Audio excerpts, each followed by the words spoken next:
Welcome to The Explainer. Today, we are diving into a really powerful parable about a knight, his desperate search for meaning, and his struggle with what feels like a completely silent universe. So, our story follows a knight named Antonius Block. He's just returned from the Crusades, and his homeland is being torn apart by the plague. He is just tormented by what he feels is this terrifying absence of God, a deep, crushing silence of heaven. He's desperately looking for one single, meaningful act, anything that will justify his life and save his soul from the darkness of death.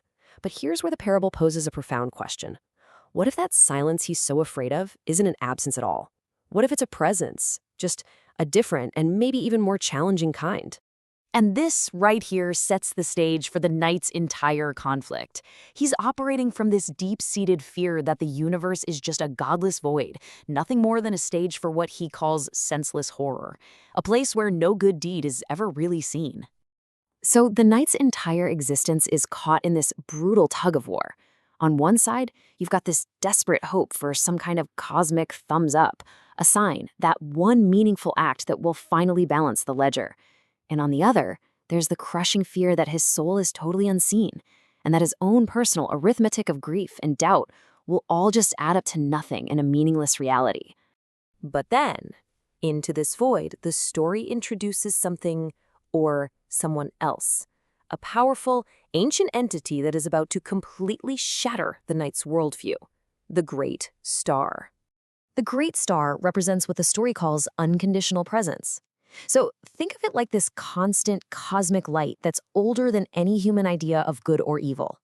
It doesn't pick and choose what it shines on.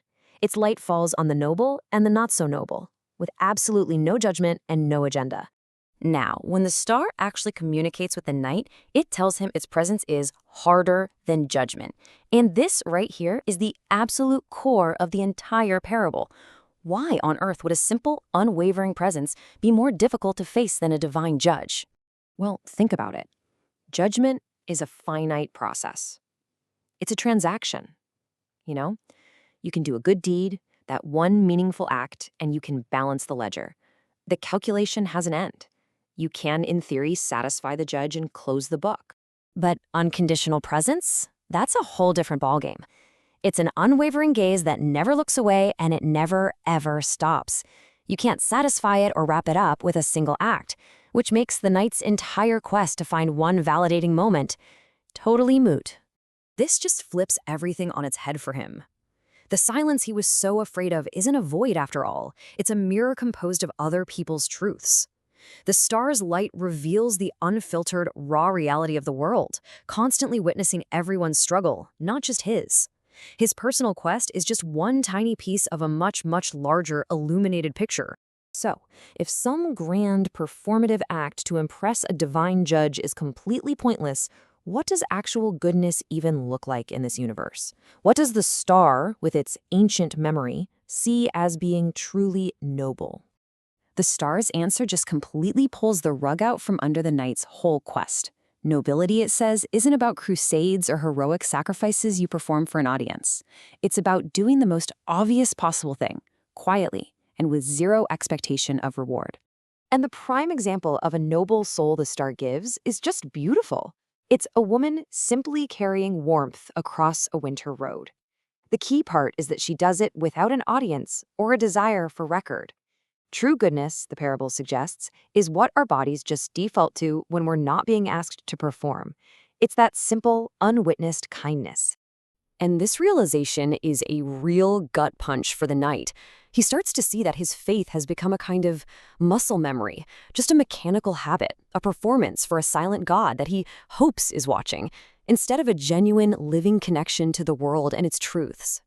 But, the star's direct, impartial light isn't always enough to get through a person's deepest self-deceptions. The soul can have some pretty heavy curtains. And this is where another character enters the story, the jester. The jester is such a fascinating figure. He isn't a source of light himself. Instead, he is the angle at which it falls. He's like a prism, taking the star's constant, steady light and bending it, directing it into all the hidden corners of the knight's soul to illuminate what the story calls his internal rot. So here's how it works. It's basically a three-step process. 1. The star provides the fundamental fact of the light. 2. The jester provides this uncanny, unsettling angle. And 3. Through this mechanism, the knight's familiar, even comfortable doubts are suddenly made strange and alien to him, which forces him to finally confront them head-on. And all of this, the knight's quest, the star's constant presence, the jester's meddling, it's all been building toward the story's climax, a final, unavoidable reckoning forced by the constant presence of this light. The story reveals that the silence of heaven was never the end game. No, it was just the prelude to something way more intense, the Blight of Revelation. This is the moment when the accumulated unspoken truth of the world just washes over everyone, and suddenly every soul in the room is completely readable. And in this unwavering light, there's just nowhere to hide. Any sincerity that has forgotten how to examine itself is laid bare. The knight's armor, his fancy title, his noble station, none of it can hide the internal decay anymore. All the pretense just falls away, and he's left standing in the vigil, that simple, raw presence that remains after all the mirrors of judgment are finally gone. So let's get to the crucial point. In the end, the star does not give the knight what he thought he wanted. It doesn't offer him easy hope or comfort or some pre-packaged meaning for his life. It gives him absolutely no answers. What it offers instead is something far more fundamental and maybe far more powerful. Simply the fact of its burning. The simple, undeniable proof that a light is always there.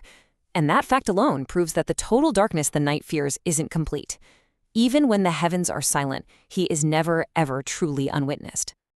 Ultimately, the knight isn't saved, and he isn't condemned, he is simply seen. The parable leaves him and us in this illuminated space, this lit room, and poses one last provocative question. His road continues toward a destination he doesn't know, but now he walks in the light of a constant presence. So, what does a person do with that profound and maybe even terrifying awareness?